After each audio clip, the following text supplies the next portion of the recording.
have a plan for the people and for the country. ইনশাআল্লাহ আমরা সেই plan বাস্তবায়ন করব। আল্লাহ হাফেজ। একটি সরকারের 6 মাস কি রাষ্ট্রের সব সমস্যার সমাধানের জন্য যথেষ্ট? অবশ্যই নয়।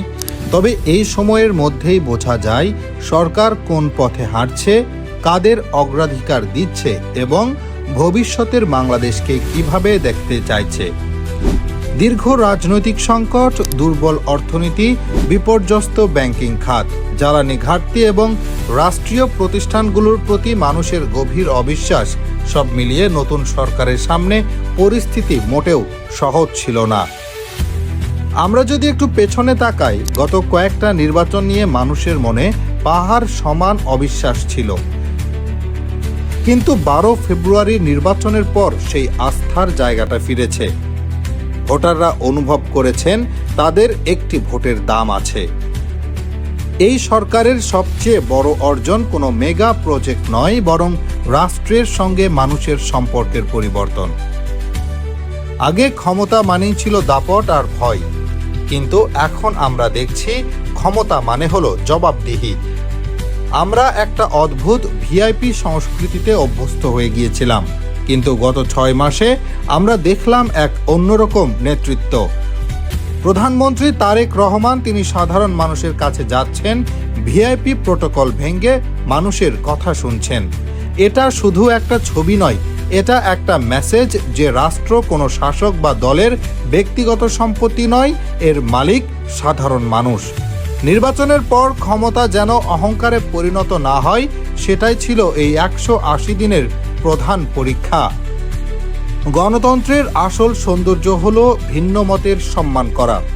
আজ আপনি চাইলে সরকারের সমালোচনা করতে পারছেন, এখন হলো গদি আমাদের টান দেওয়ার সুযোগ এসেছে, তারেক রহমান গদি ছাইড়া দেন। প্রশ্ন তুলতে পারছেন, মাঝরাতে আয়নাঘর বা গুম হওয়ার ভয় কাজ করছে না।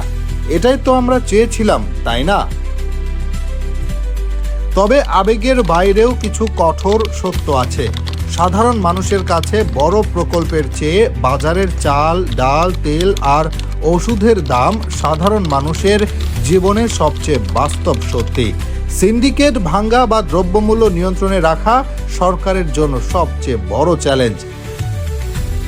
কৃষকদের জন্য ঋণ মওকুফ, কর্মসংস্থান বিনিময় কেন্দ্র, স্বাস্থ্য সেবার সম্প্রসারণ এবং তরুণদের জন্য স্টার্টআপ সহায়তা বা ফ্যামিলি কার্ডের মতো কাজ শুরু হয়েছে, কিন্তু সাধারণ মানুষের পকেটে এর সুফল কতটা পৌঁছাচ্ছে সেটাই এখন দেখার বিষয়।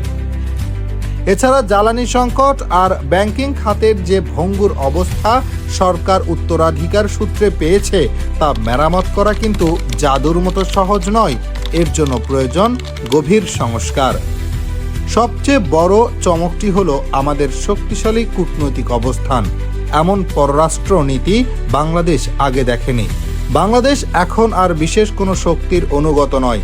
যে দেশকে এতদিন হাসিনা ভারতের গোলাম বানিয়ে রেখেছিল, সেই দেশ আজ ভারতের চোখে চোখ রেখে কথা বলছে।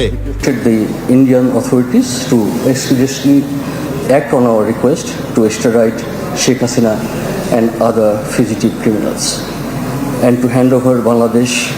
পররাষ্ট্র নীতির মূল দর্শন হতে হবে সবার আগে বাংলাদেশ। ভারত, চীন, যুক্তরাষ্ট্র কিংবা অন্য যে কোনো দেশের সঙ্গে বন্ধুত্ব ও সহযোগিতা থাকবে, কিন্তু প্রতিটি সিদ্ধান্তের কেন্দ্রে থাকতে হবে বাংলাদেশের জাতীয় স্বার্থ, অর্থনৈতিক নিরাপত্তা এবং সার্বভৌমত্ব। সবার আগে বাংলাদেশ এই নীতিতে অটল থেকে আন্তর্জাতিক সম্পর্ক পুনর্গঠন করা হচ্ছে। বিনিয়োগ আনা আর নতুন শ্রমবাজার খোঁজার যে কূটনৈতিক তৎপরতা আমরা দেখছি, তার সুফল পেতে আমাদের আরও কিছুদিন ধৈর্য ধরতে হবে। আর এই নতুন বাংলাদেশের প্রাণ হলো আমাদের তরুণ প্রজন্ম। তাদের জন্য কর্মসংস্থান তৈরি করা আর শিক্ষা ব্যবস্থাকে আধুনিক করার যে উদ্যোগ নেওয়া হয়েছে, তা যদি সফল হয় তবেই দেশটা প্রকৃত অর্থে ঘুরে দাঁড়াবে। কারণ তারেক রহমানের নেতৃত্বের দর্শন এখন ব্যক্তি নির্ভর নয়, বরং প্রতিষ্ঠান নির্ভর রাষ্ট্র তৈরির দিকে এগুচ্ছে। পরিশেষে একটা কথা বলতে চাই, মানুষের প্রত্যাশা এখন অনেক বেশি। 6 মাসে হয়তো সব সমস্যার সমাধান হয়নি, কিন্তু এটি একটি আগামীর আয়না। মানুষ প্রতিশোধ নয়, বিচার চায়। মানুষ বিলাসিতা নয়, মর্যাদা চায়। এই 180 দিন আমাদের সেই আশাটুকু দিয়েছে যে রাষ্ট্র আবার নাগরিকদের সম্মান করতে শিখেছে। সামনে আরও অনেক পথ। আমরা চাই এমন একটা বাংলাদেশ যেখানে পুলিশ কারো দলের বাহিনী হবে না, বিচার বিভাগ হবে স্বাধীন, আর প্রতিটি নাগরিক সম্মানের সঙ্গে বাঁচবে। কারণ দিন শেষে সবার আগে বাংলাদেশ। আপনার কি মনে হয় গত 6 মাসে সরকার আপনার প্রত্যাশা কতটা পূরণ করতে পেরেছে? কমেন্টে আমাদের জানান।